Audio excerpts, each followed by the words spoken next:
દર્શક મિત્રો, હું છું પરમાર અનિશા. તમે જોઈ રહ્યા છો લોક સામનો ન્યૂઝ. તો જોઈએ આજના સમાચાર. સૂત્રાપાડાથી અમારા રિપોર્ટર રામસિંહ મોરી સાથે. ગીર સોમનાથ જિલ્લાના સૂત્રાપાડા તાલુકામાં આજે ગૌરવ અને ખુશીની અનોખી ક્ષણ સર્જાઈ હતી. સૂત્રાપાડાના વાવડી ગામની રાજલબેન વાળા અને કોડીનાર તાલુકાના સરખાડી ગામની અર્પિતાબેન વાઢેર ભારતની વોલીબોલ ટીમનું પ્રતિનિધિત્વ કરીને દેશનું નામ આંતરરાષ્ટ્રીય સ્તરે રોશન કર્યું છે. થાઇલેન્ડમાં યોજાયેલી સ્પર્ધામાં ભારત તરફથી શાનદાર પ્રદર્શન બાદ બંને ખેલાડીઓના માદરે વતનમાં ભવ્ય સ્વાગત, વિશાળ રેલી અને સન્માન સમારોહ યોજાયો, જેમાં મોટી સંખ્યામાં લોકો જોડાયા.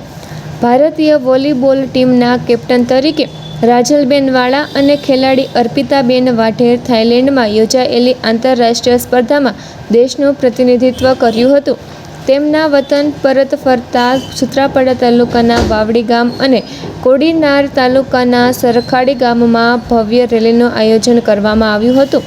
આ પ્રસંગે ધારાસભ્ય ભગવાનભાઈ બારડ, શિક્ષણ સમિતિના ચેરમેન મસરીભાઈ રાઠોડ, તાલુકા પંચાયત પ્રમુખ ભગવાનભાઈ જાદવ, ગીર સોમનાથ જિલ્લા કિસાન મોરચાના મહામંત્રી પ્રતાપસિંહ બારડ, સૂત્રાપાડા તાલુકા ભાજપ પ્રમુખ વિજયભાઈ સોલંકી, તાલુકા પંચાયત કારોબારી ચેરમેન જસુભાઈ સોલંકી, જિલ્લા પંચાયત સભ્ય પારસભાઈ ભોળા, તાલુકા પંચાયત સભ્ય વિજયભાઈ મોરી, તાલુકા પંચાયત સભ્ય જસુભાઈ વાઢેર, ગામના સરપંચ પ્રવીણભાઈ રામ તેમજ વોલીબોલ ટીમના વોચ વરજાંગભાઈ વાળા સહિત અનેક આગેવાનો ઉપસ્થિત રહ્યા હતા.